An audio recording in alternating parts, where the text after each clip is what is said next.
Cool. 5, 4, 3, 2, 1. Hello, boys and girls. It's When We Feel Like It O'Clock. I'm Pearlo Wisdom, and you're listening to my NHL Pearls of Wisdom live, the Pearlo Wisdom Show, in conjunction with SteelFlyers.com. This is Steel right here, the creator of SteelFlyers.com, all sports network, one of the finest in the land, actually the finest all sports network in the land, growing every day. And we're going to be doing live shows like this, maybe 5 days a week, right, Steel? Maybe. We'll see how it goes. If you guys really start to enjoy this fine program, which I'm sure you will. Anyways, what we're going to be doing, I'll tell you what we're going to be doing now. We're going to be looking at games and the previous games from the night before, looking ahead to the games coming up, and some recent news that may have happened here in the last 24 hours. And on Mondays, we'll be doing the weekend review and all of that sort of thing like that. So we're doing games review. How did you watch a few of the games last night, Steel? Ooh, boy. We interrupt this life to bring you the hockey season. Yeah, buddy. Okay, so I had to say this to you, man, because I got a comment on one of the videos that we did the other day. A listener said that, man, Pearlo watches a divorce amount of hockey. Divorce worthy, yes, I do. Yes. And I have to say that we interrupt this relationship to bring you the hockey season. Yes, absolutely. Just so happens I am divorced twice, if you want. So and I found one that the first thing I pretty much told her is, I'll just let you know this right out. I'm not even going to try to pretend otherwise. Yeah, exactly. There is another girl, but it won't actually be a person. It's a sport. And I love it. And that's the way it is. So last night, let's get right into it, shall we? I'm pretty excited about talking about those. Yes, fantastic games. So a lot of it was a lot of how we kind of projected it would be, at least the first game anyways. So let's get into it first. We'll go with the Capitals and the Sabres, and all the hype was about Taylor Hall and what Taylor Hall was going to be like. He didn't really disappoint last night, did he, Steele? No, actually he didn't. He got his first point with the Buffalo Sabres. So, I mean, kudos to you, my man, for being able to come out onto the Buffalo Sabres and get your first point. So congratulations to that. Yeah, and scored a goal right away. Looked good on that line with Olofsson and Eichel.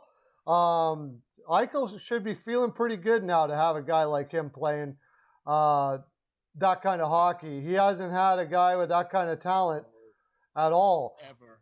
Ever, yeah. And so Washington looked good as well. I have to admit, I was kind of in between games, and there were other games that I had some serious interest in. One that we'll talk about later, and I'll tell you why. But they ran up the score pretty quick. And the question with Washington and the Sabres a lot was their goaltending, and so far not so good. Still in the first game with. No. Gosh, there were 10 goals in that game. Yeah. What goaltending? Now, from what I saw, the defense wasn't playing all that great in front of him either. But okay, yeah, you make that point. But yeah, the goaltending wasn't that great either. But yeah, I agree that the defense on both sides of the ice were very sloppy. But look, I think that's owing to the fact that this is the first game for everybody in a long time, and Buffalo really hasn't played since March. Yeah. Right?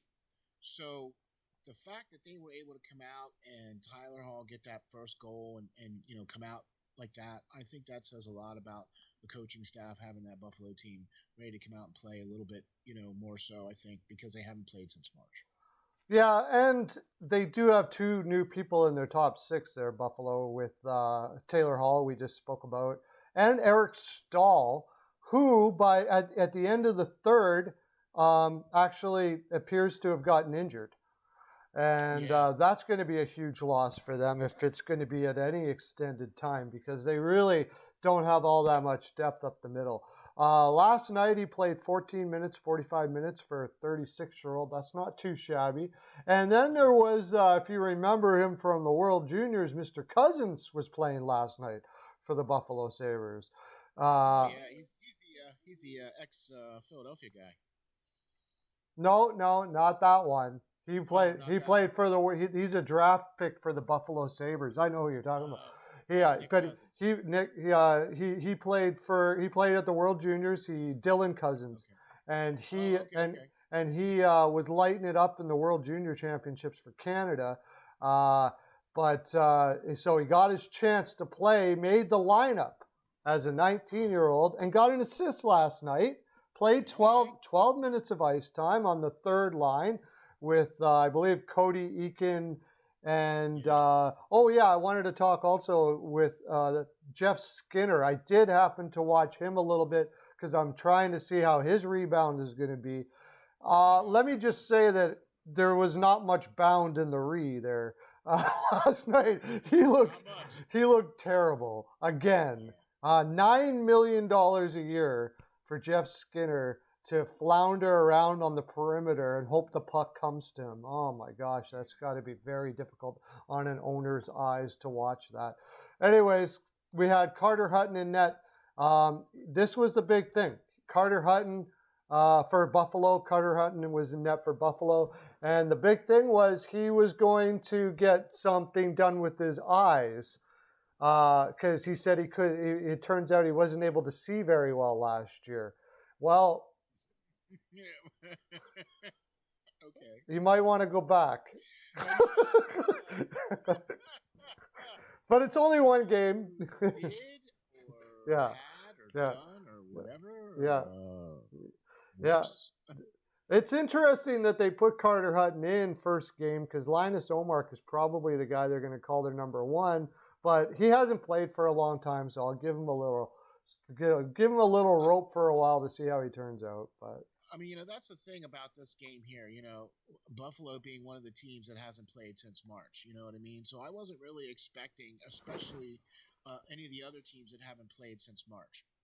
I'm not expecting them to come out and be, barn burners and be, up on their skates and, playing with the crisp passes and stuff like that. Yeah. That's going to take a little bit. Yeah. You know what I mean? So, but it was good to see Buffalo come out and at least make a game of it. Yes, that's true. That is true. Like I said, that line looked really good. And then the usual suspects for Washington looked good right out of the gate. And as you mentioned, stressed a lot, Washington didn't make huge changes either in their lineup, right? So this is basically the same team with a different coach and a better coach. With Washington, with Laviolette, and they should be fairly happy. The Laviolette's probably going to let them run and gun a little more than most other coaches would. So they'll get, and they certainly seemed to do so last night. Oshie, Backstrom, Ovechkin, got a couple points and looked really good. One thing I would like to note is Brendan Dillon, the pickup from San Jose. They put a lot of money into him. He ended up playing 17 minutes, which isn't bad, but it was the second lowest on the defense last night. He didn't play all that much in comparison to, surprisingly, Nick Jensen. I don't know why they're playing him so much. Orlov, Chara, Carlson, of course, played more than him. So that'll be something kind of to watch. The reason why I say that is I am not as big of a Brendan Dillon fan as a lot of people. A lot of people think he's a 1-2 guy. I never really saw him that way. To me, he's like Braun when he was a little younger, which isn't bad. But right. I just don't think he's the second like the second coming of Chara or something like that. Yeah, no. Who, by the way, we got to mention that before we move on to the next game. Chara played last night, and he played a whole lot of minutes. How can we talk about that Washington game? 20 minutes for a 30, what is he, 43 years old or whatever he is? Something like that. 43, I think, and he's playing 20 minutes a night and well. I mean, that is unbelievable. Third highest. Well, he was up there with Jensen played 20, and then Carlson obviously played 23, and then Char was there with 20, and then Orlov played 19, and then Schultz played 15, and Dillon played 17.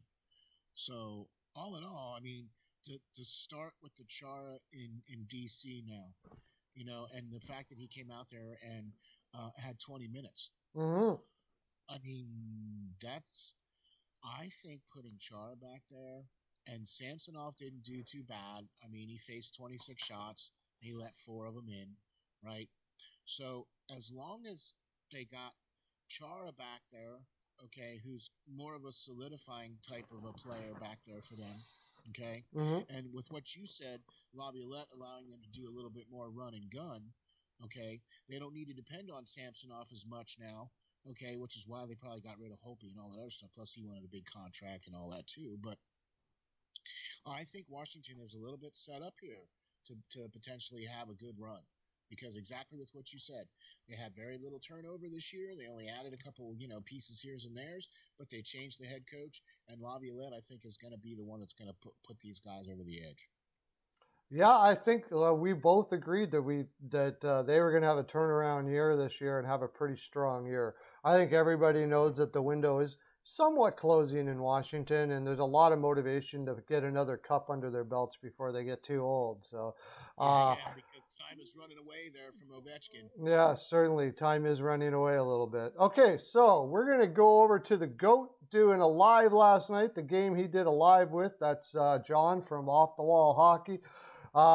Fantastic work he does over there, commentating for the games, and I like to watch it. I enjoy it a lot. I highly recommend anybody check it out. Bruins versus Devils. Interesting little contest last night. Both very injured. Pasternak not playing for Boston. Nico Hischier wasn't playing for New Jersey, and neither was Jesper Bratt, two very important guys for their lineup. So a couple of guys got an opportunity last night to play, and New Jersey did make it interesting last night, didn't they? Boy, right at the end there, didn't they? I mean, who knew?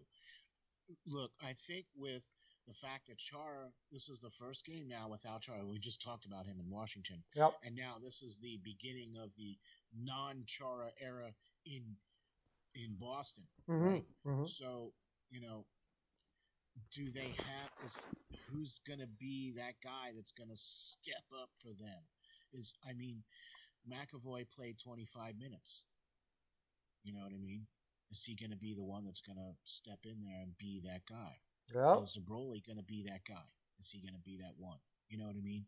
So this game here was, I was watching this game and I was kind of going back and forth a little bit on this game because then I was, you know, trying to pay attention what John was saying and stuff too. But I just think that New Jersey, they are one of those other teams that hasn't played since March.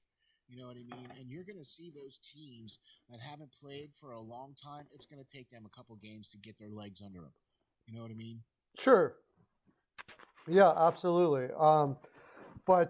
Yeah, New Jersey, I think they held up pretty well for a while, and then over time, and maybe like you said, that's part of the reason why is they hadn't played in a while.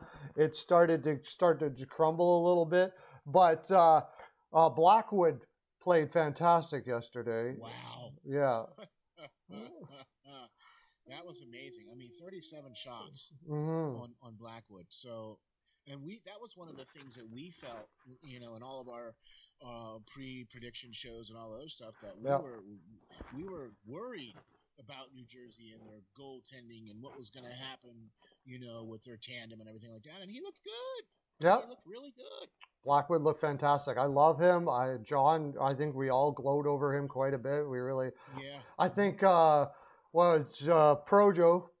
the professor tweeted out last night, or at least messaged us about how he called Blackwood, and I was thinking to myself, okay, Yeah. Joe, I know you're a genius, but we all call Blackwood. Yeah, right. Dude, he's the man when it comes to goalies, though, Oh, right? yeah, he is. Yeah, he He's is. the man. He knows his And goaltenders. Yeah. oh boy, I'll tell you what. And then we got our resident goaltender Lance Green on the Hockey Writers Inc. And he even said that he was. We were talking, excuse me, the other day, and we were talking about him, and he was like, "Yeah," he said, "I don't know how this is going to work," and he said he might turn around to be pretty good. All right, so Yeah. that's another goalie that. Yeah. So the injuries that Jersey had, I got it up here, was Vatanen, who they signed, I think he's having visa issues.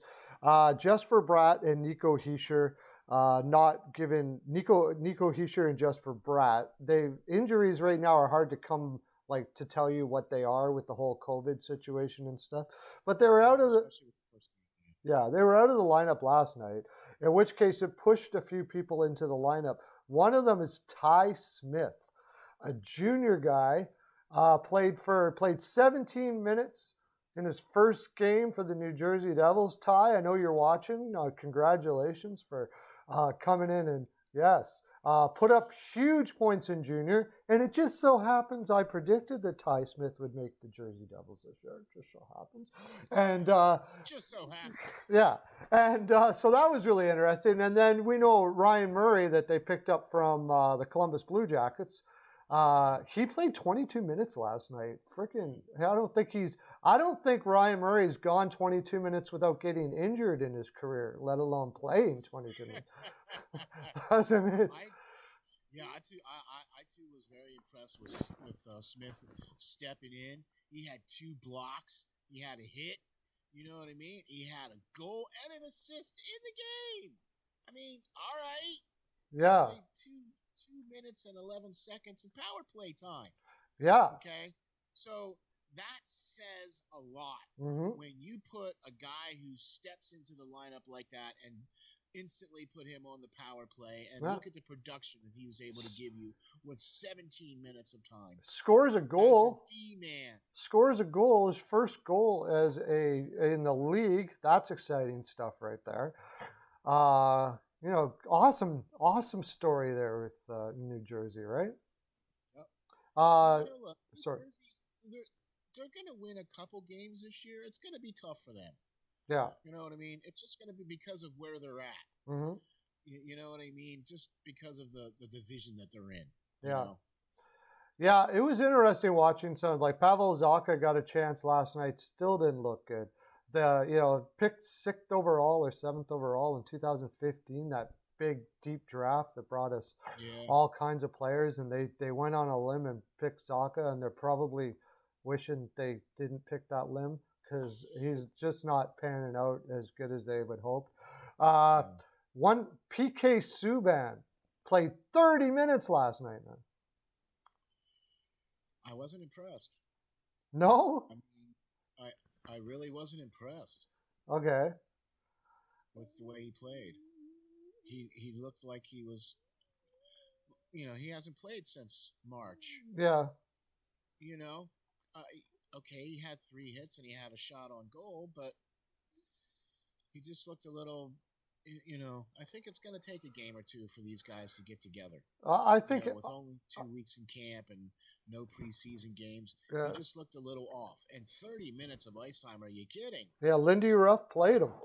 And you're going to see that with Lindy Ruff. That's another thing, the new coach of the New Jersey Devils. He's going to try to build confidence in this roster, and he's going to give Subban every chance he can to get back to his old self again. And I just have a feeling he might get him, maybe not back to it, but close enough to it that it should matter. Because I really like Lindy Ruff. I think Lindy Ruff is fantastic. For them, for the Devils, that's going to be an interesting mix. You know what I mean? I'm going to be interesting to see how that goes together there in New Jersey. Yeah. So without Pasternak in there, we had a couple guys be able to. Boston still looked very good. You want to talk about a team that also we talk about systems and, everybody's bought in type systems that Cassidy has put in place. Well, and Julian before him, they've got a lot of steeped history and system understanding there in Boston, and it doesn't seem to change too much who they put in and out of the lineup. When you have something like that, they seem to be able to get her done. Like that's what everybody says about the Boston Bruins is they always seem to be able to get her done. And that's kind of why they can like kind of walk away from guys like Krug and Chara and say, we want to see some kids now. And if you're not going to play at this price, then on your way, because we know we're still going to be good if we do that. Nice advantage to have. But I was going to, DeBrusk, Jake DeBrusk is a guy that they're really hoping to bust out of it. I've been talking a lot about Jake DeBrusk the last two since he was drafted again in that 2015 draft, and they passed on Barzal and Kyle and Connor in Winnipeg to take a guy like DeBrusk, and I still didn't see it in him last night. It's like there's just his father. Louis DeBrusk, he played for the Oilers, and he was like an enforcer type guy. So there's the connection. Yeah. Okay. Yeah, that's his father. And his father kind of had the same sort of look on the ice, except DeBrusk is an offensive player.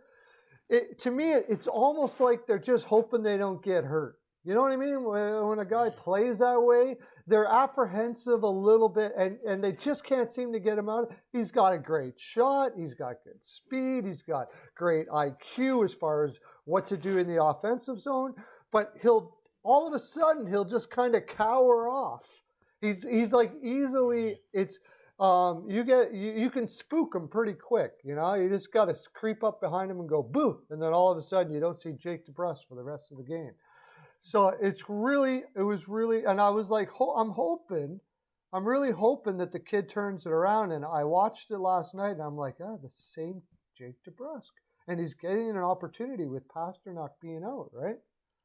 Exactly, and that's I think right there is going to be the other thing too for Boston with Pasternak being out.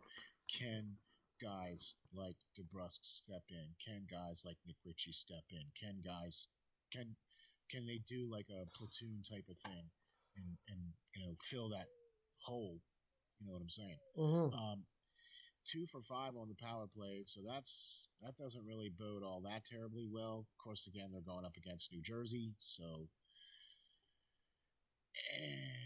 I think that's what's going to make or break this team is their power play, especially with the guys that they have on their front side and the guys they have on their back side. Tuukka Rask plays the puck really well and has been he looked really, really good. He only faced 22 shots. You know what I mean? So I'm going to be interested to see how Boston flies this year. I'm going to be interested to see how that goes. Yeah, there's lots of people that are taking them out of the playoffs this year. So, well, I have them actually making it, just because I think they're going to be that thorn in the side in the East, and I don't think they're going to win the East, but I think they're going to be there, and I'm going to say they're probably going to be one of those teams where you don't want to face them in the playoffs. Yeah, well, I mean, Boston, you never want to face them in the playoffs for sure. Like, for the reasons we just said. They just have a systematic way of playing that just succeeds. They always seem to find a way. They're one of those. That's why a lot of people are still putting Pittsburgh in this year, because they're that type of team as well. I don't have them in, but I understand what people say about that. Yeah. I'm just saying hi to our fans here. Hi, y'all. Yeah, right. How y'all doing? When I'm over on my other side here, when I'm looking at the stats, I can't see everybody. So I'll tell you what. The other game that I want to get into, because look, we both agree that Boston is either on the cusp of making it or potentially can make it. Right. Right. Mm-hmm. Okay. And we both feel that New Jersey,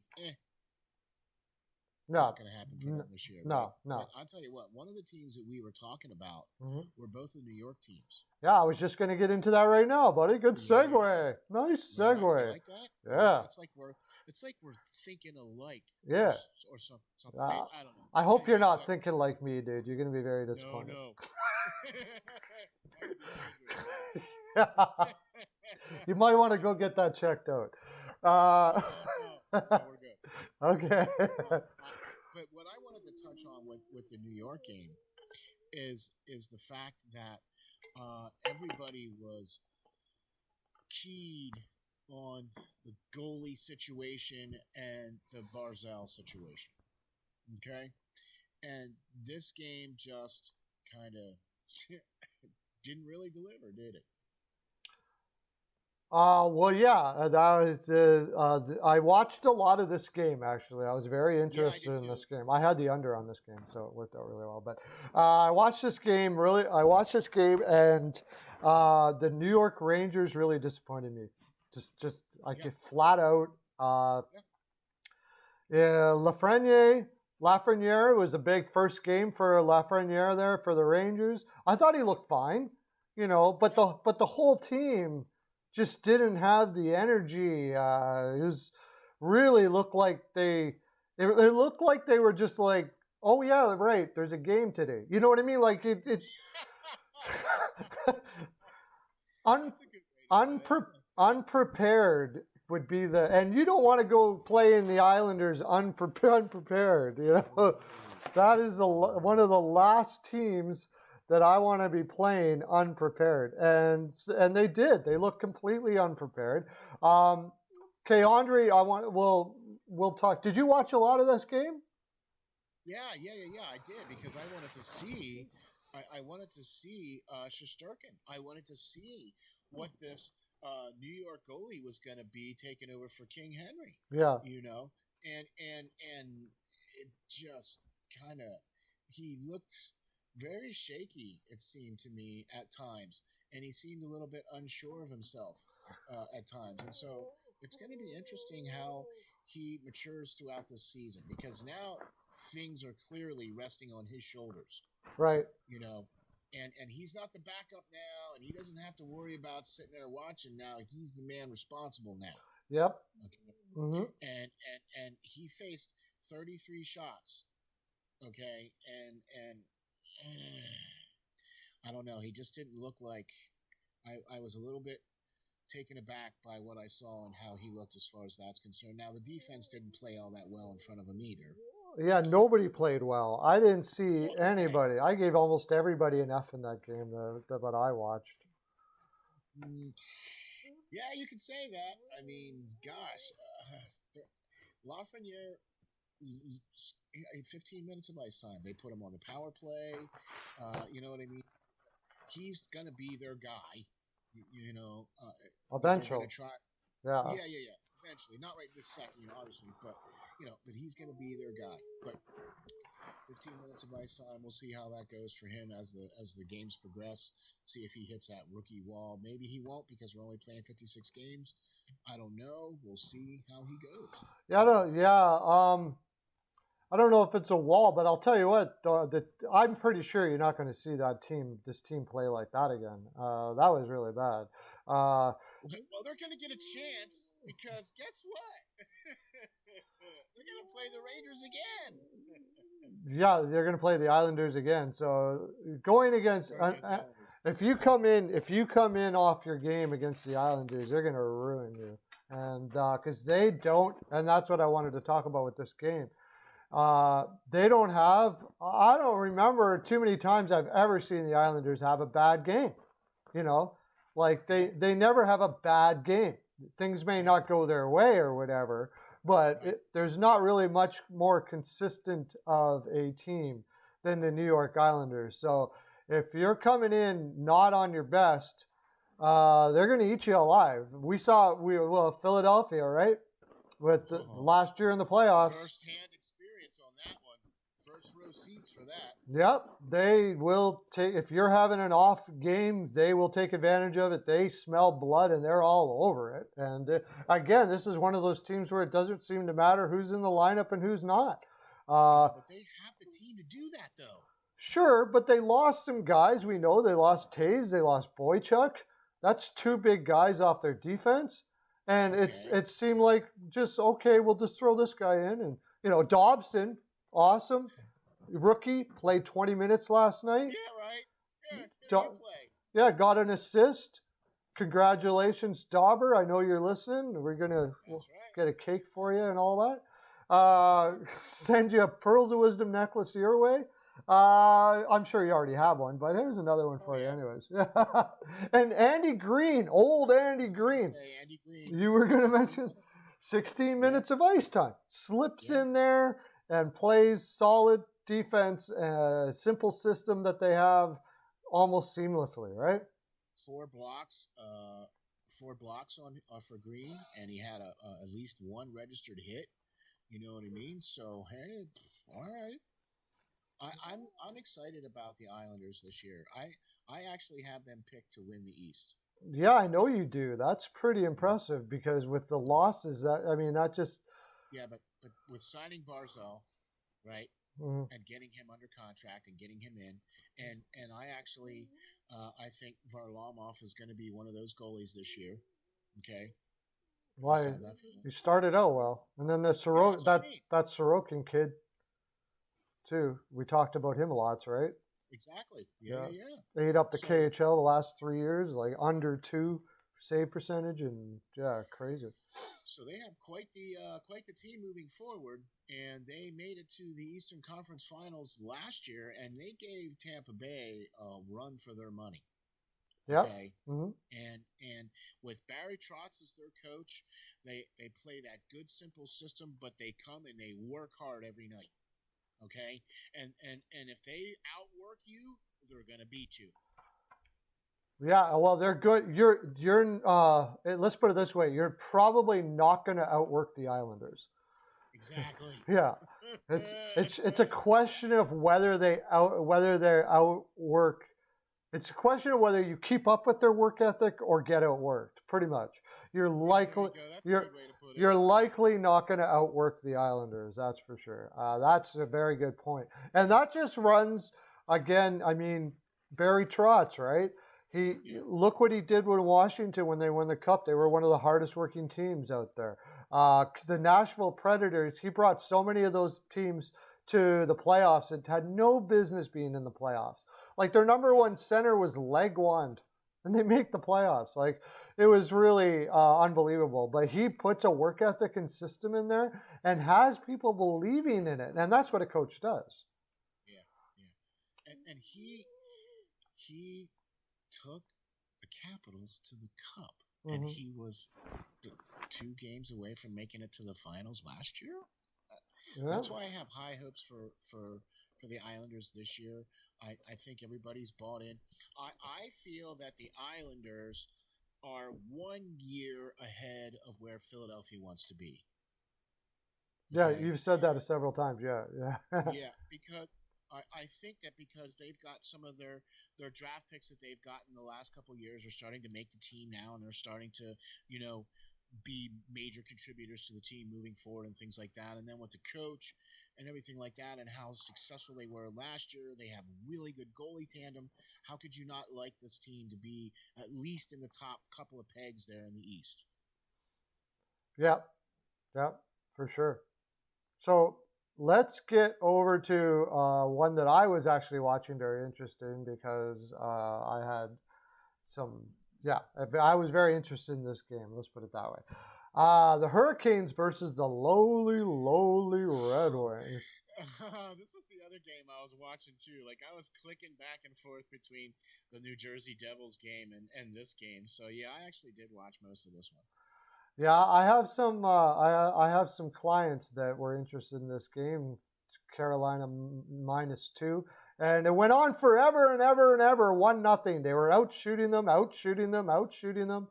And a guy, we were just talking about the Islanders, that certainly made a name for himself in this game anyways, and we'll see what he does for the rest of the year. Thomas Greiss. How about that? What? How about that? Yeah, 40 saves and 42 shots. And wow. he was playing on, and let me tell you this right now. I watched that game. Detroit was not playing good in front of him at all. that's putting it mildly. Oh my gosh, it was horrible. Peppered from point blank range. It's like Carolina they just skated into the zone, got set up, and then just started peppering him. It was like, okay, are they on oh, they're not on a power play. Oh, okay. They sure look like they were. Yeah, pretty much the whole game almost. Pretty much. They looked like they were. I mean, you could just go down the lineup in Detroit and I could talk about how terrible every single person played. This is like, we talked about how, okay, they're going to be a better team this year. A lot of people did. I wasn't really on that wagon. But I'll talk about one guy in particular, and we talked about him when they acquired him, Vladislav Nemeshnikov. They picked him up from Colorado. I think he's moved to like 6 teams now. And after watching him again last night, I can tell why. Oh my gosh, that guy is just mailing it in. He's just taking the money and going, yeah, whatever. I'll be over here. Like, it's terrible to watch that guy.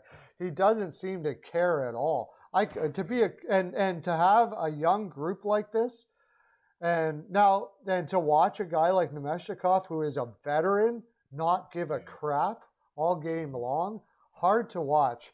Now Bobby Ryan was injured, so they had a couple injuries there. Yeah.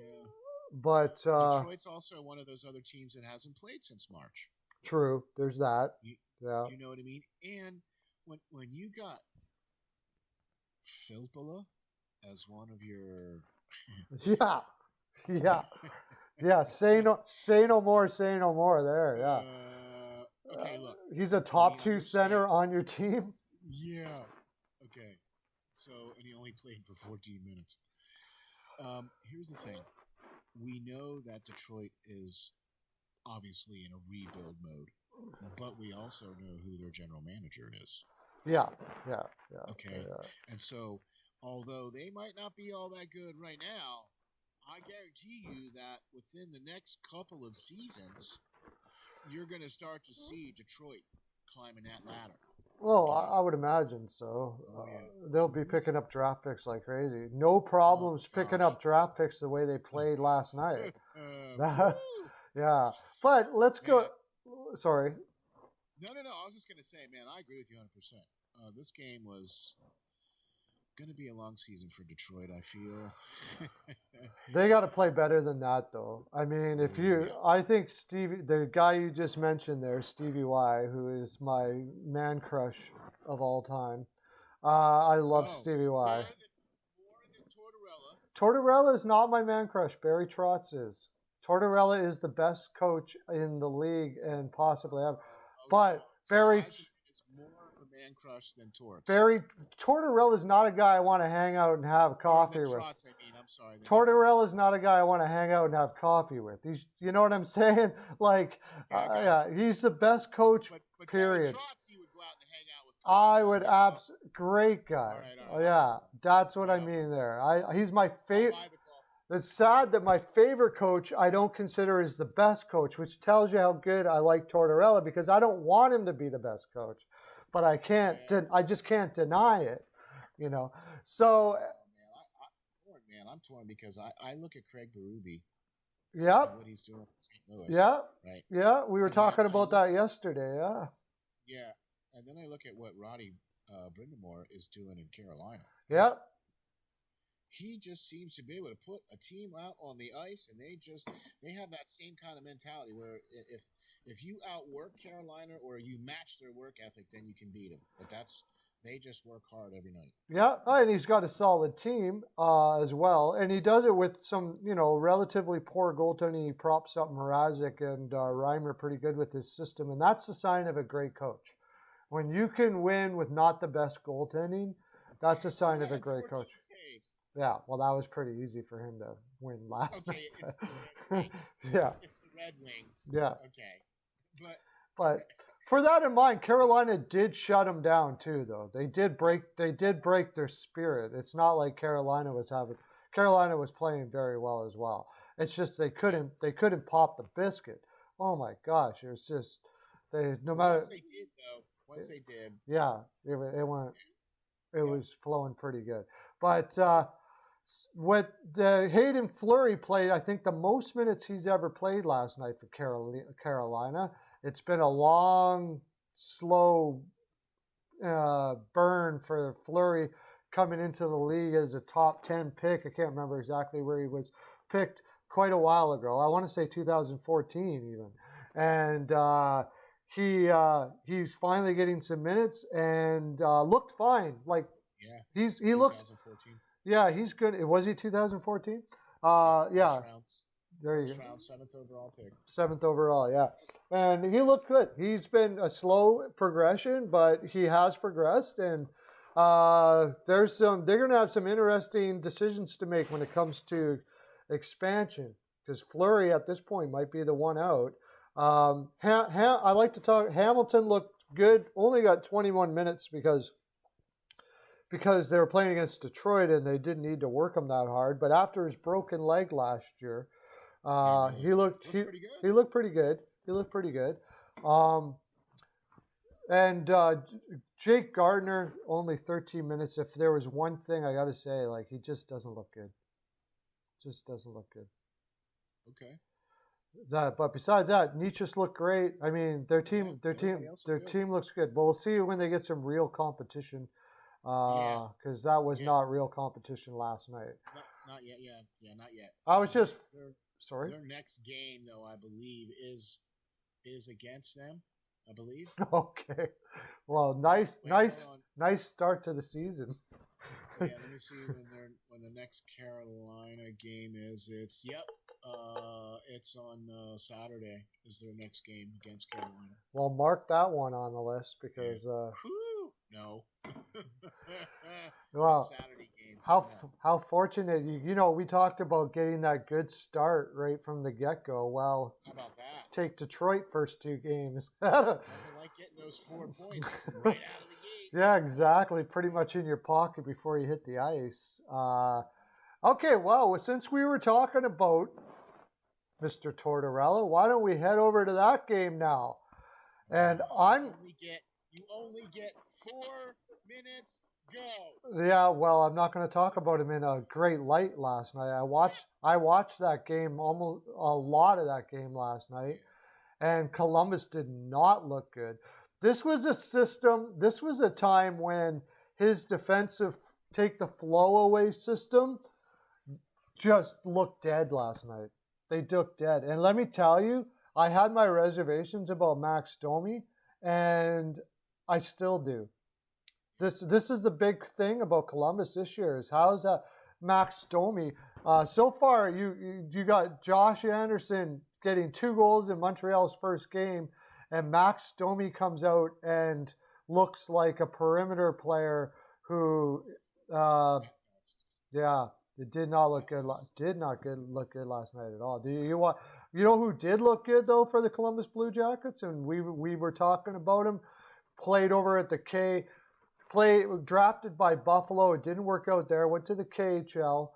And Mr. Kekalainen, who I talk a lot about, brilliant guy, scoops up Mr. Grigorenko. And he plays 18 minutes last night. And I don't know. I thought he looked great. Yeah. This was actually one of the games that I was unable to watch. Oh, you were unable to watch? No, okay. Well, I got the due to local. Oh, crappy. Blackout rules.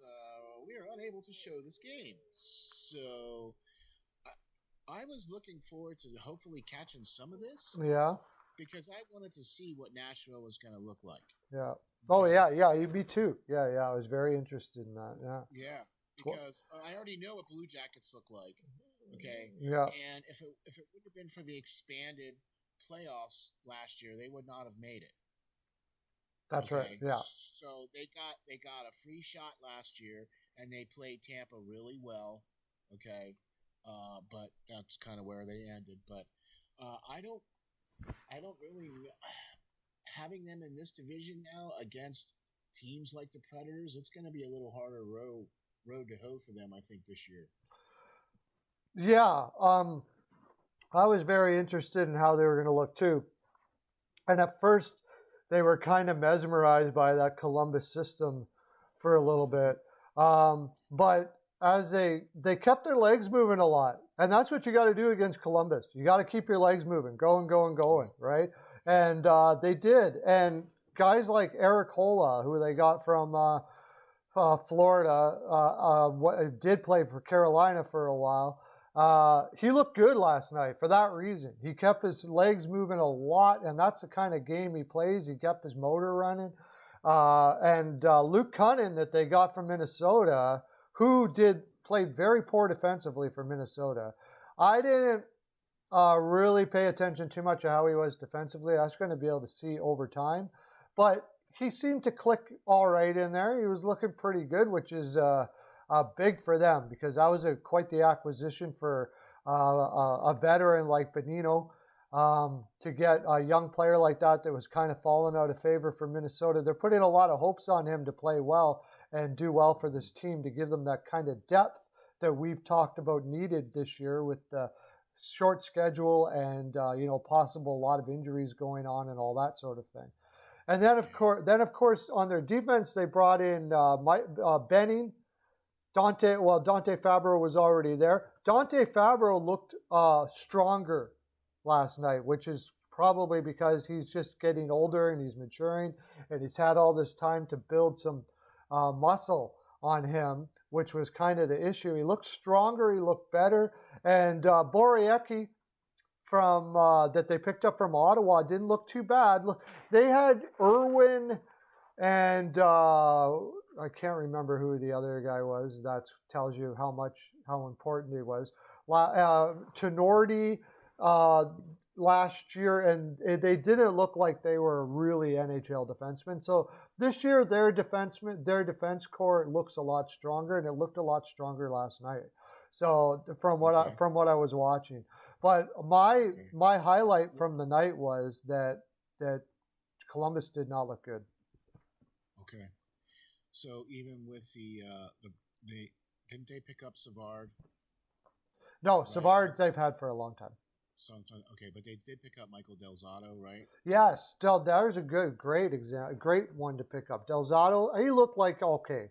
That's what Del Zotto is a seventh defenseman. He goes out there and tries not to make mistakes and gets off the ice, sort of thing. For Columbus, right? Mm. And I have to agree. Look, I didn't even get to watch the game, but when I look at the stats on what they did, and I see like a lot of negative numbers, and they each team had over 30 shots on goal, and each team was 0 for on the power play, right? Now, the Predators haven't played since March, right? Well, they're one of the other few teams that haven't played, right? Yeah. Right? And now the Blue Jackets, they did play, but they were done early. Yes. Right? So they haven't played in a while either, kind of, sort of, really. I mean, unless you make it into, like, the second or third round of the playoffs, it's been a while since you've been out on the ice. You know what I mean? So I might contribute that for both of these teams. Maybe not playing so well, maybe looking a little sloppy coming out, and not playing such a good game here. You know what I mean? And so I think maybe the next game or two we will see for these guys. Yeah. You know what I mean? That's kind of what I think about when I think about these guys, because if you look at the schedule, their next game, let me take a look here, is oh wow. So there's quite a bit of space here between their next game, right? I can't see when their next scheduled game is for when they play again. Yeah, okay, so they play again on the 16th. So they're playing the back-to-back. Mm-hmm. Yeah. Okay. So I think this is going to be one of those back and forth. With a couple of days rest, okay, and maybe some practice time, I think you're going to see a bit of a different Blue Jackets team coming out. And we might even see a different Predators team coming out too. Guys might be a little bit more on their skates. The next game might be a little bit better game to watch. Yeah. Yeah, well, I mean, it wasn't. I mean, it's a Columbus game. How good of a watch is it going to be? Seriously, like that's the thing. Like they play that style that isn't the most fun style to watch, like the New Jersey Devils back in the clutch and grab days. But oh gosh, I'm freaking trap. Everybody. I think most people going into this game in the back of our minds are going, "How's this Dubois situation going to affect this team?" And like Dubois saying he's going to be traded, wants to be traded. Apparently, as contract talks didn't work out too well, and now there is some big names out there saying that Montreal is very interested. And by the way, if the rumor was Suzuki going back, no. I thought he signed. I actually thought he signed a 2-year deal. Yeah. He did sign a 2-year deal, but he wasn't. Yeah. He was backed into a corner and pretty much had to sign it, and he didn't. He's not happy, and he was a restricted free agent, and he got to talk to a whole lot of teams out there. The grass is always greener. That are fluffing him up and saying, we would pay you this, and you're great, and they're not treating you well, and blah blah blah blah blah. That's what they're going to do, right? Contract? Right. That's the thing is, their Columbus Blue Jackets would have made it quite clear, and they made sure when they traded Murray to New Jersey that anything that they would have offered, they would have signed it, right? So then Dubois now is stuck in Columbus because they have a lot of cap space too, so they could have just said, yeah, whatever you want to offer, yeah, go ahead. Right, and now if he really doesn't want to play in Columbus for whatever reason, and Tortorella came out, this isn't a rumor, this is Tortorella. I'll talk about Tortorella a little bit. You give me 4 minutes, so Tortorella. Gosh, I didn't think you'd actually take all 4 minutes. I'm not going to take all 4 minutes, but he does a press conference or whatever, he's talking to the press, and he flies it right out there. He tells them everything that's going on. Like, this is just something that doesn't happen, right? You don't talk about people's salaries and contract problems or anything. He didn't say that. He didn't talk about a contract problem. What he did say was basically, I wish he would be more honest as to why he doesn't want to play for the Columbus Blue Jackets. In other words, he's just not saying. But then he says, it's because of, he basically made it sound like it was because of him, because he didn't want to play because of Torts, of him as a coach, that was the issue that was going on. In so many words, he basically said that. He does this out in the media and tells everybody what's going on, basically almost shaming Dubois, right?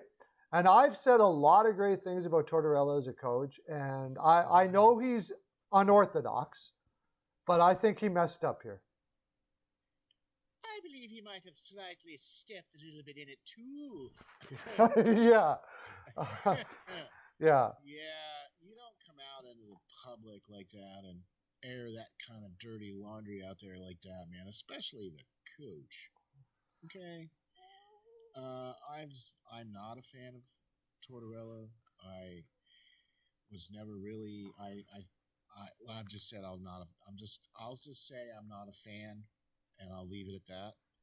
But you don't come out and do that to a player who is trying to, do something somewhere else. Because now, what did he do by doing that? Right? He stained it.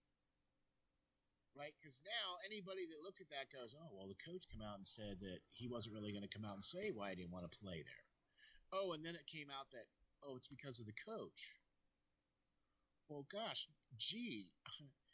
are you going to walk up to your boss and while you're signing a contract to play with that team for the next 2 years and go, yeah, I really don't like my boss? Yeah. You know what I mean? You just don't do that. Yeah. I mean, he's not saying the reasons why, obviously, and this is frustrating Tortorella because he wants to know the reason why. What if the reason why is he's not a fan of living in, the mellow town of Columbus, Ohio? He doesn't. He's not going to come out and say that. That's just not. That's not nice. Yeah, you don't bash the city that you're trying to leave. Yeah. So to me, in this situation, that Tortorella looks like almost like an insecure brat, to tell you the honest truth. And I've said a lot of great things about Tortorella because he's unorthodox and he gets the job done and he gets his team. But I think he might have shot himself in the foot here. This may have. We'll see. The next game, we're going to see how they rebound from this because I'll tell you what, I did not see the Columbus team that I normally see last night. So, how about if we talk about a team that maybe you would like to talk about? You want maybe one that's near and dear to your heart. Maybe. Okay, you want to go there? Okay, we'll talk about that. Should we go there, or do you want? Yeah, let's go there. Let's go there. You brought it up. We might as well go there. The Oilers and the Canucks last night. We're flying to Edmonton, ladies and gentlemen. Yeah. We boarded the Pearlo copter. Please kick back and relax. Yeah. We're headed to Edmonton, folks. Yeah, Melissa's going to give you a nice, safe ride over to Edmonton. And, So. I feel better. So the big surprise right out of the get-go, and I actually said they should do this, but I didn't. They did do it, but not for the reasons why I thought. And that was playing Koskinen back-to-back. Koskinen in goal again for Edmonton. But apparently it was because was something wrong with Smith, injured or something like that. I don't know, 40-year-old Warrior, maybe he might be banged up all year. I did not agree with that signing. I'm not going to get into it anymore. But I guess they had no other way to go. So anyways, he was injured. And I'm glad he was because I would have rather seen Koskinen play back-to-back than put Smith in last night against this Vancouver team whom the night before looked on fire. And then came in this game. Honestly, this is going to seem odd. The Oilers are my team as well as the Philadelphia Flyers, and I don't have a 1 and a B. They're both 1 to me. But I didn't watch this game all that much last night, and the reason and mostly it was because the Oilers were getting ahead. I just saw like there was a lot of other games where it was close, and I was just very interested to see. I'd already watched these two teams, and I like to watch the first games of teams to see how they're going to work and gel and all that kind of stuff like that. But, the big story, I guess, besides what I just said, that's not even the big story.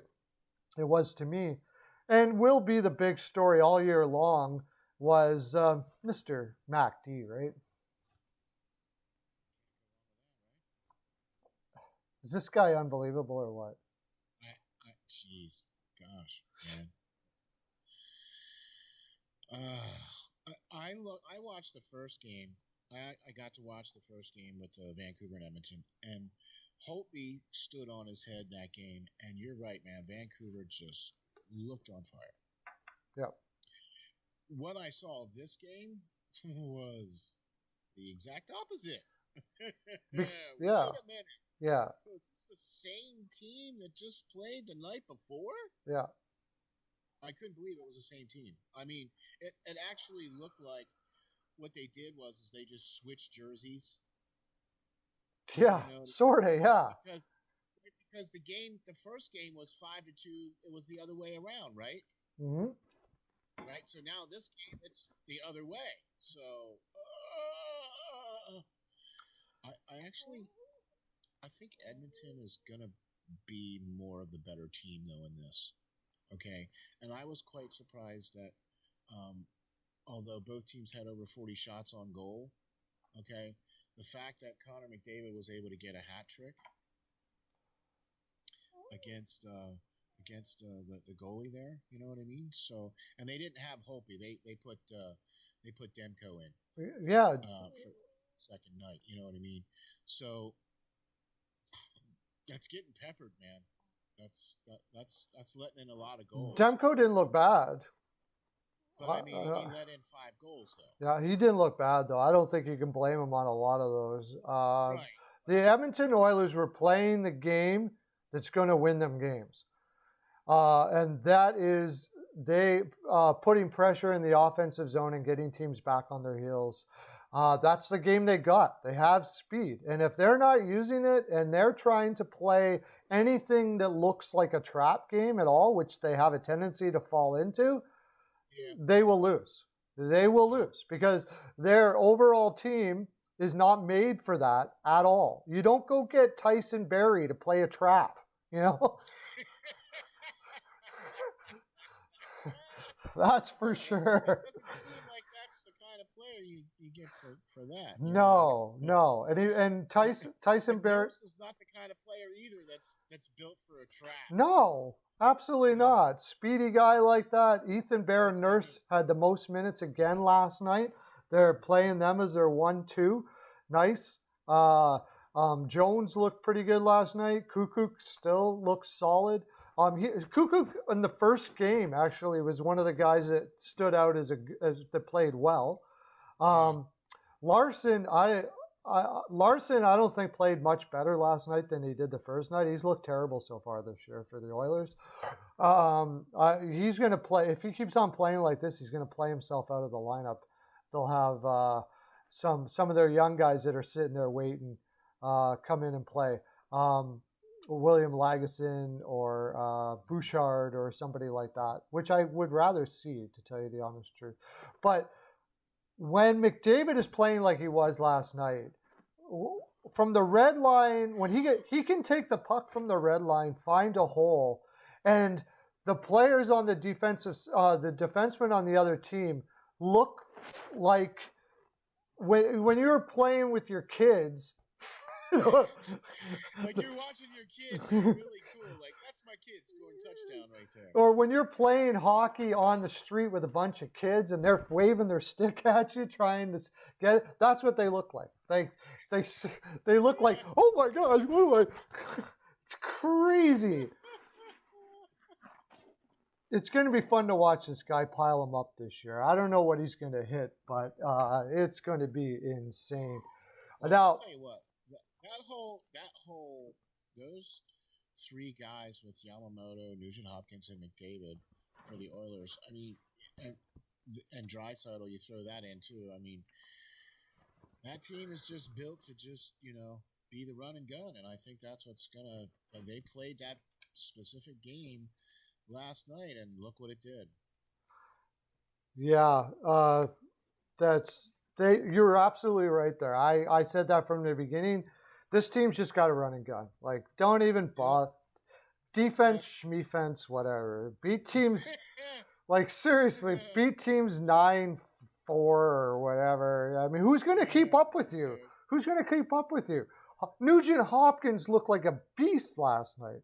Like, if Nugent Hopkins is playing like that, and you've got Connor McDavid, Draisaitl, Yamamoto, the way what's his name, Cahoon has looked playing along that lineup, playing 5-on-5, adding a little bit of offense on there, just playing a simple game. Puljujärvi is improving every game, it seems, so far under Tippett. I mean, I picked Vancouver number 1 in this division, but after watching that, it's hard to say. It's hard to say. Last 2 games, yeah. They looked really good the opening game, and then they just didn't look as good in the second game. You know what I mean? So, I don't know. It was Off the Wall Hockey says Oilers playing 80s hockey. Yes, John. Yeah, buddy. I just replied to him. I want it. And I want it back. So good, Pioneer. Maybe he'll start a trend, and we'll start getting that. We want to see those crunching hits again. Yeah, for sure. Okay. I see the boards. I want to see the board do. I want to see the boards do the wave, right? You know, when you smash somebody up against the boards, and then the top part section of the stanchion boards does that wave, right? With the shock wave of when you hit somebody up against the boards, and you see that plastic just flex. Yeah, exactly. Yeah, for sure. Anyways, it's going to be interesting to see what happens in for the rest of that series together with those two teams. I think the next time you see Vancouver, one thing that I did notice is they didn't play physical enough. And that's one way you're going to have to play against the Oilers is you're going to have to slow them down with some physical play. And the Canucks didn't have it last night. So we'll see if what happens in continuing with them. They have some guys that can play physical there. But I will say again, Brock Besser looked amazing last night in a losing effort. Yeah. So his shot off Oilers the freaking 37 hits. So you better be strapping it up if you're going to be playing the Oilers because they're coming. Once they get their speed going. 37 hits in one game. That's pretty impressive. Yeah, once they get their speed game going, man, they can hit, and that's just the old fashioned, just what do they say? Skate, shoot, hit. That's what hockey's about, right? It's like play it simple. You're not doing one of those three things, you're probably not winning. And so here you go. So Archibald had 2 shots on goal, 7 hits. Yeah. Right, and 2 blocks. So that's a complete game there as far as I'm concerned. Now, the guy I said who I'm not fond of, and this is the reason why he's still in the lineup, even when he's not playing the best defense, Larson had 6 hits last night. Yep. Slater Kukuk, who they picked up from Chicago for that reason, to add some more hits to the lineup, had 5 hits, I believe it was. And then you look at Vancouver's defense, and nobody had more than 2, right? Nope. Brock Besser, who I said he had 3, but they weren't hitting last night. Roussel only getting 1 hit. Of course, he had 10 minutes in penalty minutes, but is not good enough. Right. Bo Horvat only having 1 hit is not good enough for that team. They were not hitting last night. They weren't hitting not against Edmonton.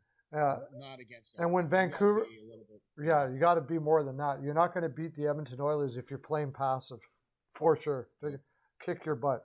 Okay, let's get to another game that I wanted to watch more than I did, but I don't know. Are you not able to watch that game too? The Jets and the Flames. Let's get to that.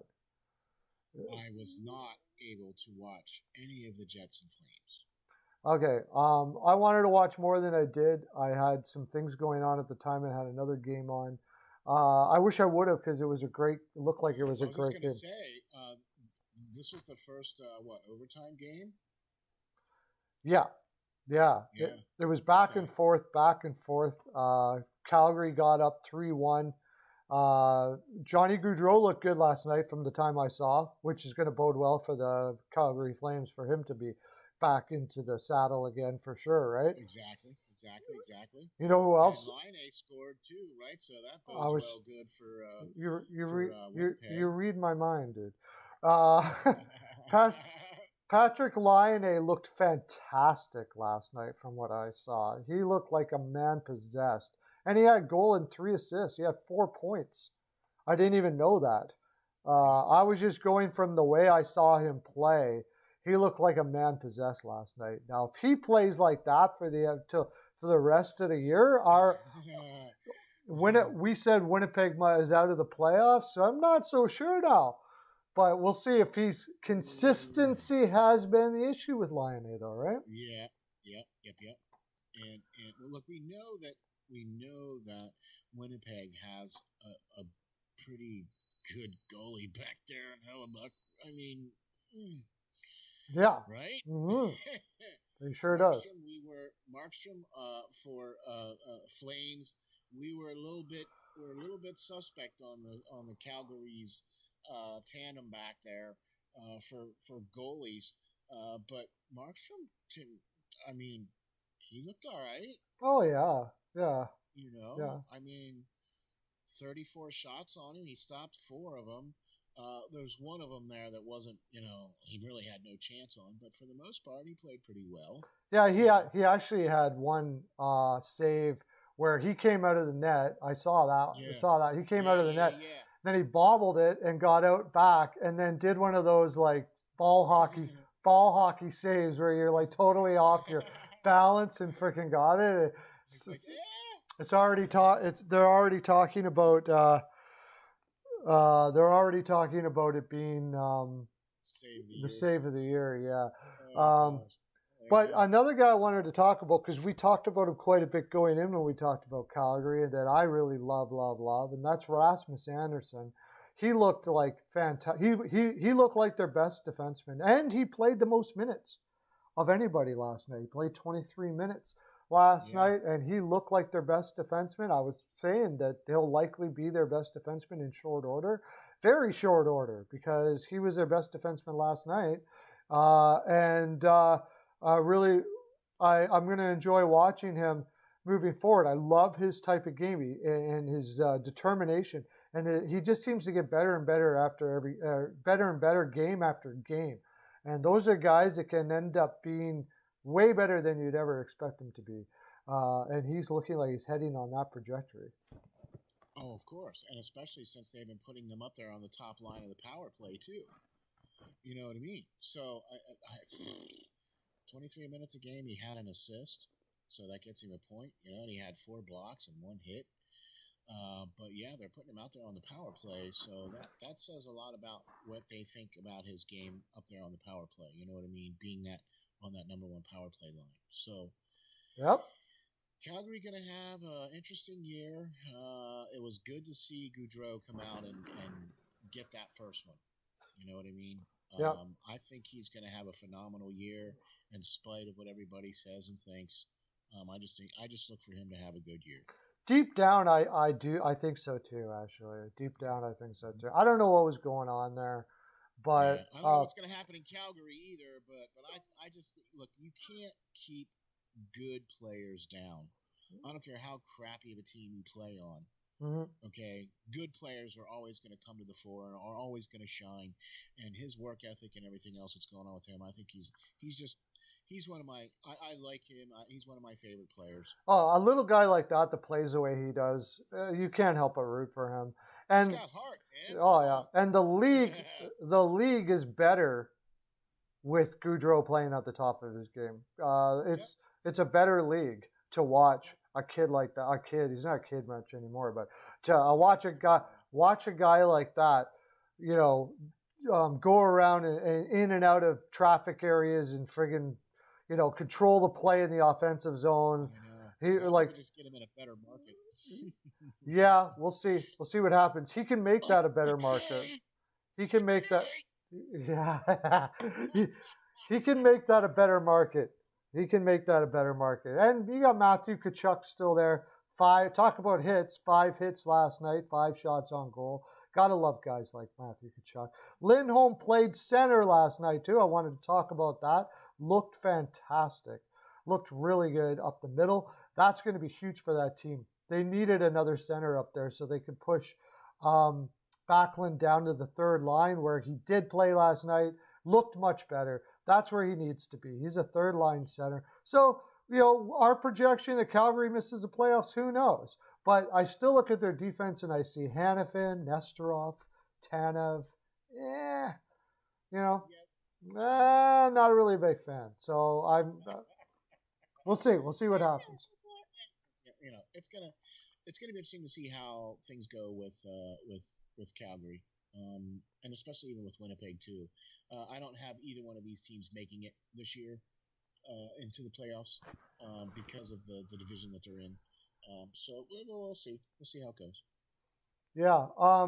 And then we still I forget who was out that Sami Niku played for Winnipeg. It was a significant player too, but I can't remember who it was. But anyways, Sami Niku, they gave him like sheltered minutes last night. He's been. Rittich was out. For Calgary, Rittich was out. Well, yeah, they had a different backup, but I was talking about for Winnipeg. I can't remember who it was. Oh, okay. I'm sorry. I'm sorry. But Harskins, Logan Stanley, and Christian Vesalainen. Vasil. Yeah, they weren't. Vesalainen. They don't have the injuries that they weren't injured. There was an injured Winnipeg. Oh, those are just scratches. They're just scratches, not necessarily injuries. But anyways, it wasn't all that significant. For some reason, I can't remember who it was. It's maybe somebody in the comment section, Mr. John from Off the Wall. You might be able to tell me, or Go Caps can tell me down there. Anyways, okay, so let's move on, shall we? Where should we go next? I watched all of these games now because everybody, my lovely wife was in bed now by this time, so I watched a lot of hockey coming up now. All of these games pretty much. So we'll go with let's go with the sexy one. Now let's go with Sharks versus the Coyotes. Let's talk about that one for a bit. You probably didn't get you were going night by this time, right? Yeah, boy, this is way past my bedtime. This is past your bedtime now because this is really late for you. This is on really late for you.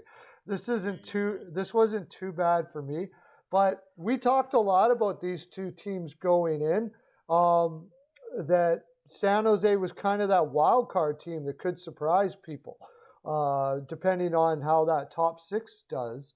Last night I watched the game, and I'll tell you what, Evander Kane, and there, we know this little issue that he has with his finances or whatever happened there, which I wish didn't get out into the open. Does everybody need to know this sort of thing? I don't need to know, but good for you because he looked absolutely fantastic. If you don't know, it was actual news. It's not a rumor.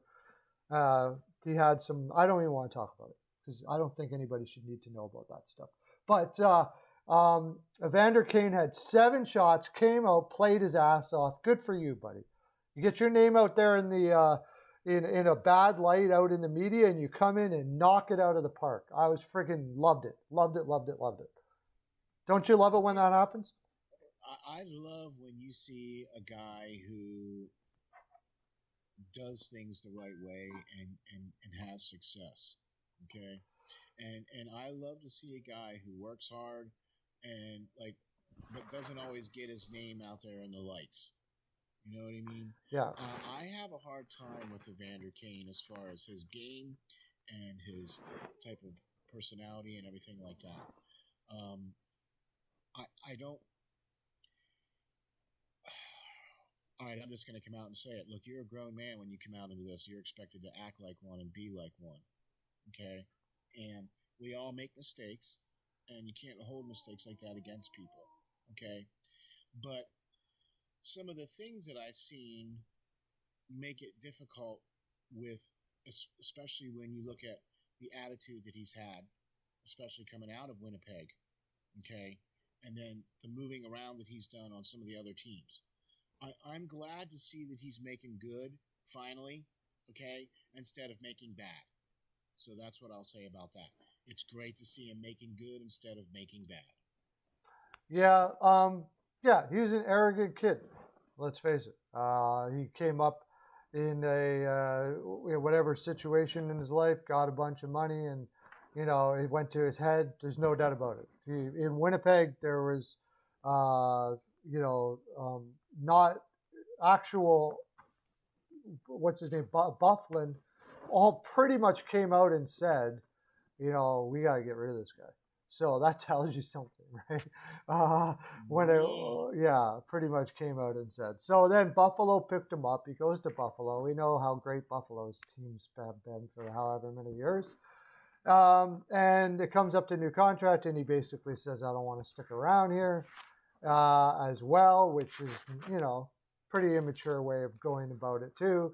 And then he goes to San Jose, and he's kind of matured a little bit.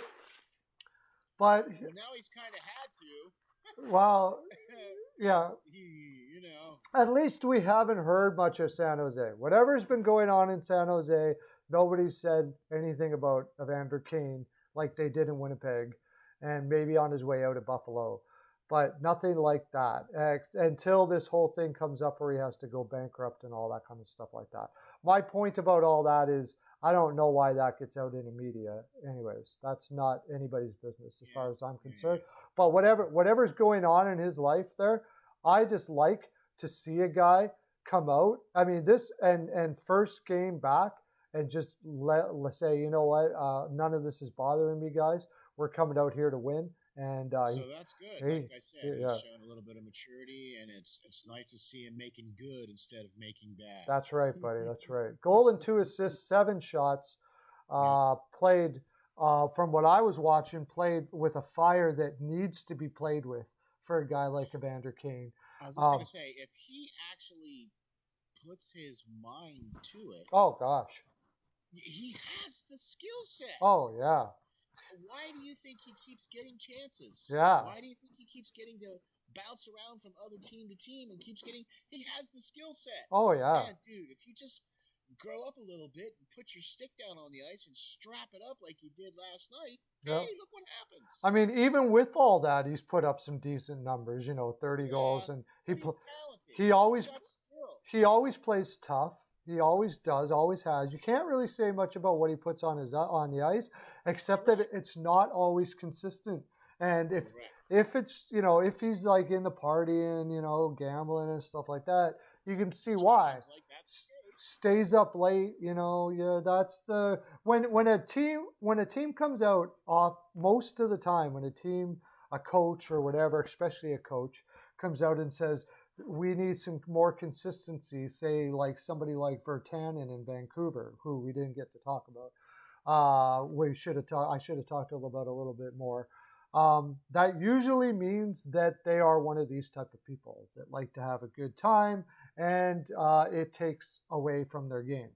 So, and that's been said about Kane from pretty much every coach he's ever had. So, but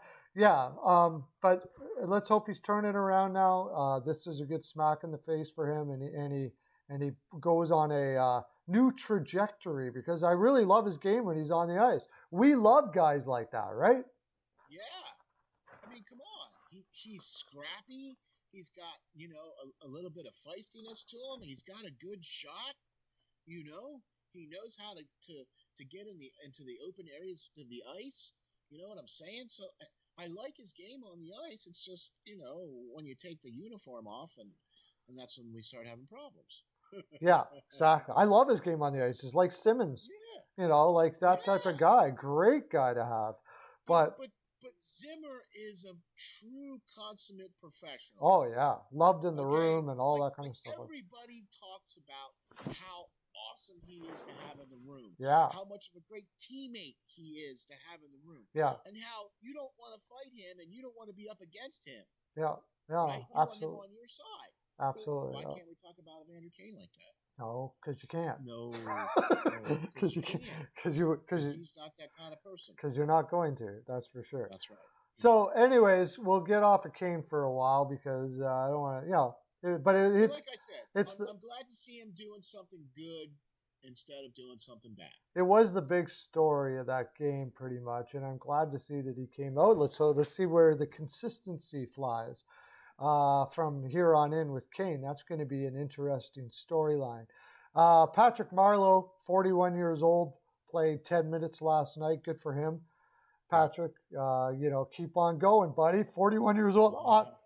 Are you like me? I'm not one of these guys that say, they should retire already because, they're past their prime.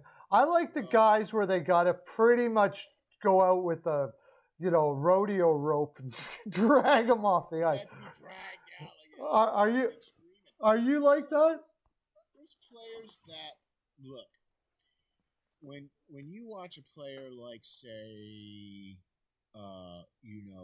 when Wayne Gretzky came out and hung it up, okay, you could tell that he was not at the level that he wanted to be.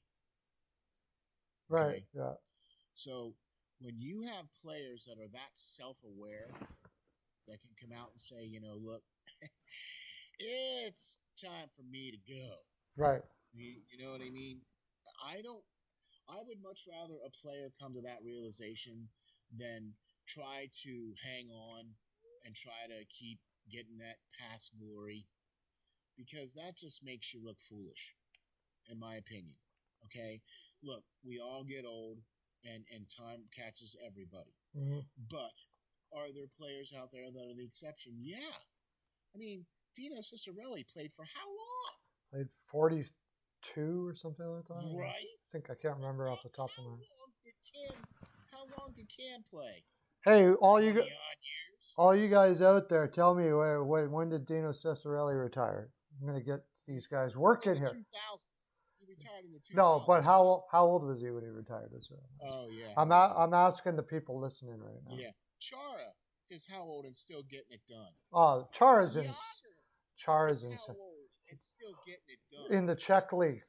He's 48. But 48 years old. that's what I mean. Crazy. There's guys out there that are always going to be the exception to the rule. Like look Joe Thornton. Look how old he is, and he's still out there, right? In playing at a pretty good level, still getting it done. Wow, I mean, he's playing at this is the thing. Marlowe's a fourth liner now, right? And people will say, well, he should have retired when he was in his glory, or but I'm not on that. I agree with you. Don't keep on going past where it's uncomfortable. Where everybody, like the elephant in the room, where you're the elephant in the room, where everybody's like, this guy can't play anymore. Should somebody tell him? You know what I mean? Like when you can't play in the league anymore, that's a little different.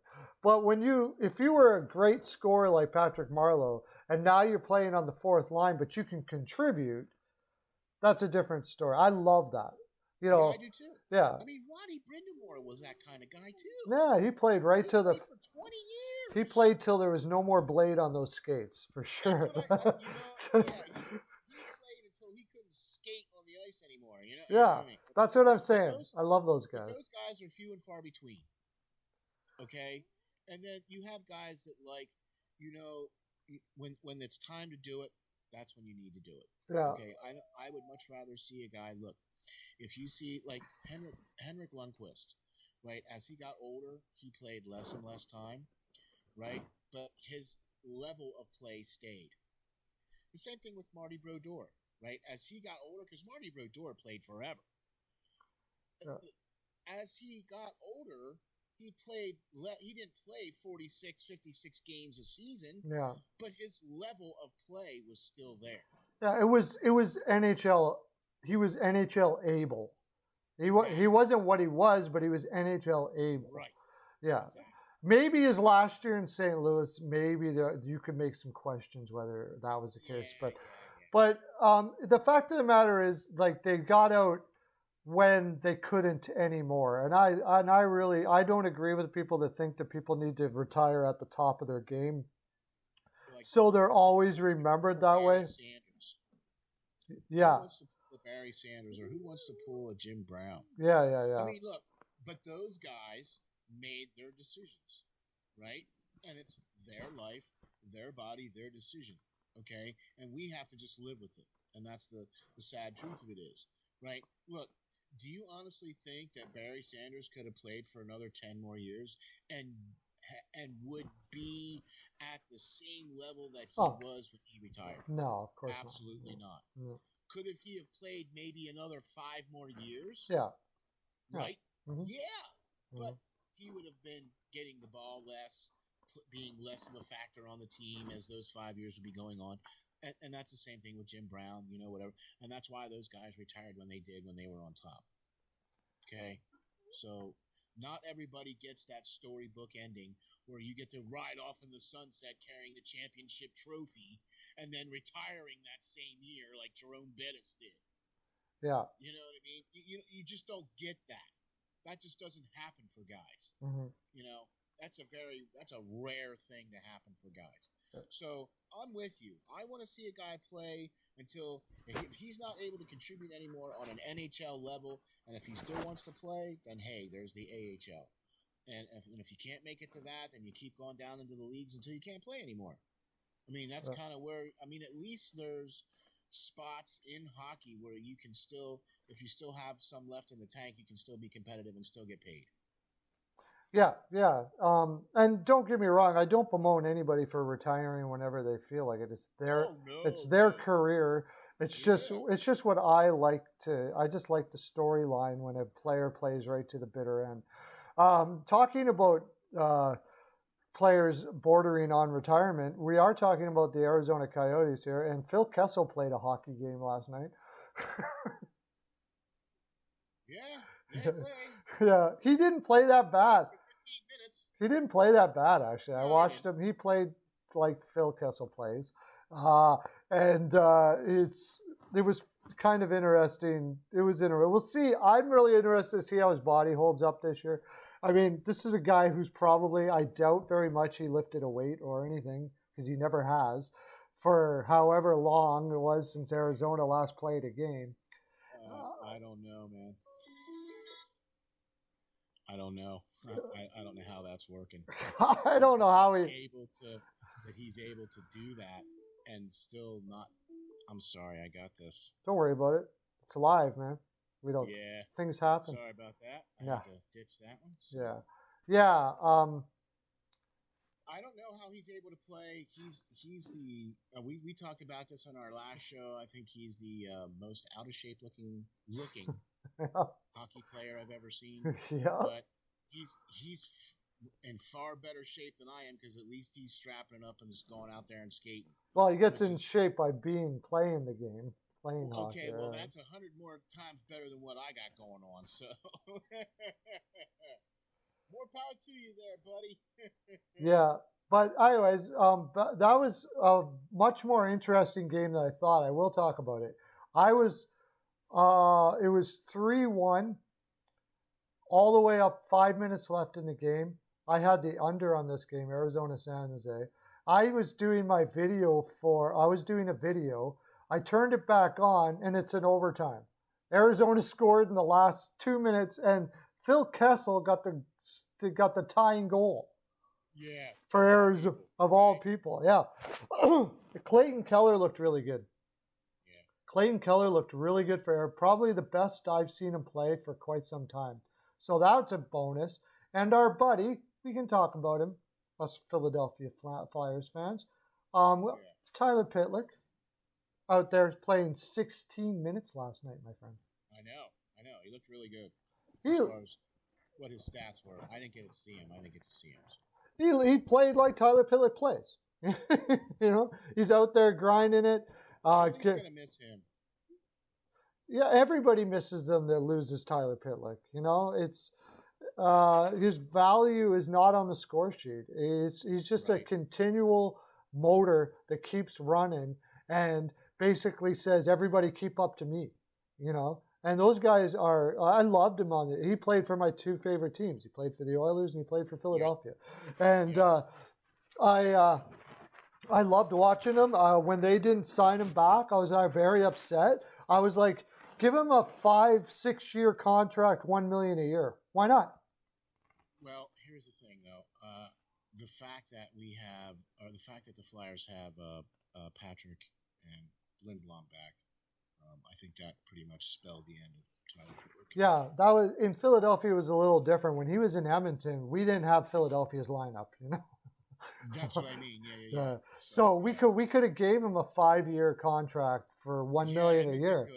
Yeah, because he was great for young players. Like, keep up. If I'm a coach and I've got Pitlick on my team, I'm like, if you can't keep up with Pitts, you're not going on the ice. I'm with you. Simple as that. You want to be a great ambassador for what it means to work hard in a game and play like that. And here, this Armstrong from Arizona who took over for Shaka, which butchered this whole team, and now he's coming in and he sees it right off the get-go. Yeah. And he goes and gets Pitlick. And he tells, and he's saying, play him 16 minutes a night. I want these young guys to see this guy on the ice for 16 minutes. Because when he's only on for 7 or 8, you can say, yeah, he works hard, but he's only playing for 8 minutes. You know how young people are. Like, yeah, whatever, okay. But you play him for 16 minutes, and I watched him last night. He didn't slow down for 16 minutes. He played. No, he didn't. He played Pitlick 16 minutes. There you go. So great acquisition is what I'm trying to say for Arizona, who's basically having no choice but to rebuild here right away, right now. And they're picking up guys like that. So when their young players come in to go in the lineup, you're going to have guys that, you can just say that. Rick Tocchet, who played like that, right? Can go. That's a great pickup for them, man. That is a huge pickup for them because what he's going to bring to that team is going to help them so much. Absolutely, especially where they're going, and I'm happy for him. I hope they sign him to a long contract, and he can finally start getting his roots in some place, and with his family because he's moved around quite a bit. But so more thoughts I had from that game. Chychrun was again, young 24. Was injured a lot last year. He was a beast last night. Beast. This guy is. It's almost unfortunate he has to be in Arizona right now because it's tough. It's tough. They got Jalmerson, Goligoski played his usual game. Their defense is good, but they're all going to be gone next year or possibly re-signed. And Chychrun's going to be there all by himself with Ekman Larson. And basically they're going through a rebuild. And this is a young guy that I love. And unfortunately, he's just been stuck on a bad team for a long time, and it's too bad. That stinks. Yeah, that stinks. A little story as we head out to our next game. Bob Bugner, apparently the coach of the San Jose Sharks, and I've been kind of really watching him, and he's a very interesting character, almost like AV. He reminds me of AV quite a bit in the way he goes about his business. But he sat down with almost everybody in the organization, including the equipment guys and all everybody, even office people, everybody, all through the year. He sat down with them. And he had a conversation with them about what it means for their part to change the culture of this organization. That's what they need. Yeah, and he's talking about we are champions now. Yeah. I don't want to hear anybody talking about how we never won a cup and blah blah blah blah blah. What we haven't done means nothing. It means nothing. Right. The only thing that matters now is we are champions right now and that includes the equipment staff, the office people, everybody. He went to everybody. And now I have a newfound respect and adoration for this fellow. I'm going to really watch this guy because that's fantastic. Another guy I knew that did that, who won a cup and is probably going to go to the Hall of Fame eventually as a coach, is Ken Hitchcock. He was a lot like that. And so I really love that. What a great thing to bring to a team. Can't go wrong with that. On the off time, not sitting out there going on vacation all the time, although I have no problems with that. No problems going on vacation. But taking some time to really, put it out there that we're going to be champions in this organization. And that's... So I mentioned when we were talking about this, I'm concerned about San Jose. I could see them making it. I didn't put them in, but now I heard that, I may have changed my mind. I'll tell you this much. I will change my mind after the first, say, 10 games and see where they're at. Mm-hmm. Because if that's where my big judgment's going to be on almost every single team coming out this year is how do you look after the first 10 games? Right. If you're 7-3, okay. If you're 3-7, then problems. Know what I mean? If you're 5-5, you still got a shot. But the reason why I say this is because the first 10 games coming out of the gate, that's 20 points right off. Okay? Right. If you lose 3 games in your first 10, that's not going to bode well. If you lose 4 games or 5 games, you know what I mean? Because each game is almost a 4-point swing. Yep. Yeah. Oh, yeah. It's definitely the first couple are going to be. But you're also going to see the guys that come back from poor starts. It's going to happen. Oh yeah. But it's most of them that start poorly are not going to come back, like you said. So okay, let's get over to the Wild and the Kings. And the reason why we want to talk about that, I want to talk about that is, well, there's several reasons, but one very big one, and people are talking about this kid like crazy after last night. I had not watched this guy a lot. I heard a lot about him, and it looks like he is everything that's advertised, and that is Kirill Kaprizov. His 23-year-old rookie came in, and I watched a lot of that game last night. I'll tell. The comparison was to Panarin. Ooh. Not very far away, my friend, from what I saw last night. Wow. Panarin, that's a pretty good name it could be compared to. He played lights out last night, buddy. Wow. His hands are sick. He made some moves that were pretty crazy last night. Played with a confidence that you don't normally see from a kid coming into the league, even though he is a little older. He was unreal. He played with Benino last night, a defensive guy that allows him maybe to play a little forward. I didn't really even pay much. I was so mesmerized by his stick work.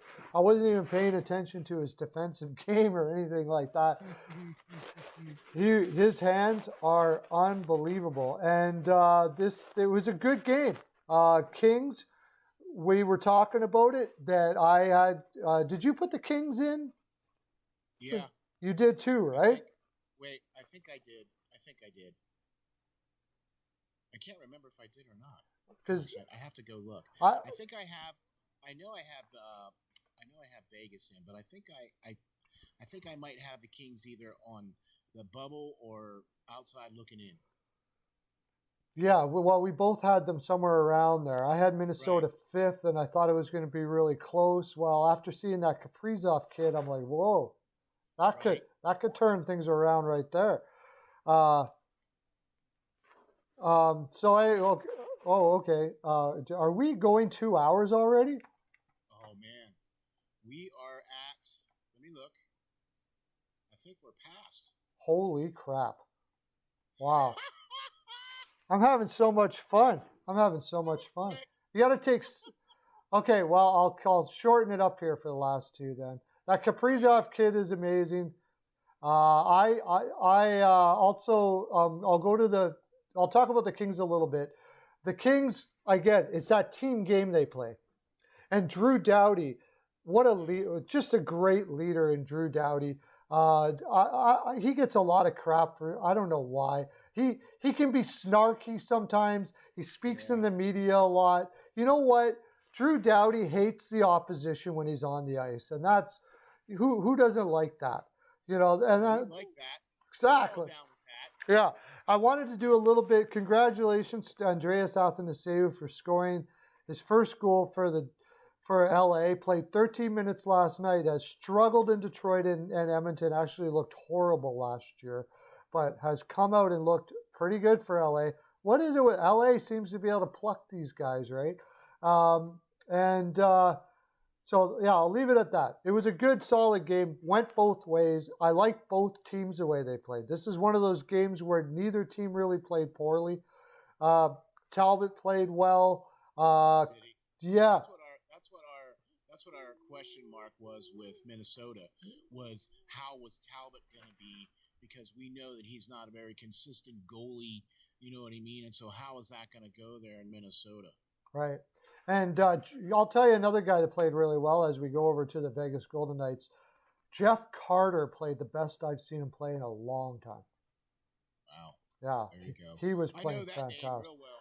He played fantastic last night. So we'll go over to the Golden Knights versus the Ducks. I saved them to last because there wasn't much to say. You wouldn't have watched it anyways because it's late. I couldn't. No, but I couldn't. This was one of the games where I was completely blacked out, so there was no way I could watch it, even if I wanted to. Right.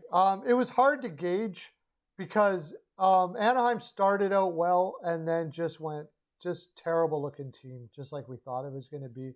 They looked terrible. So it was hard to gauge how good Vegas played, really, because Anaheim did not play well. So they did what they had to do.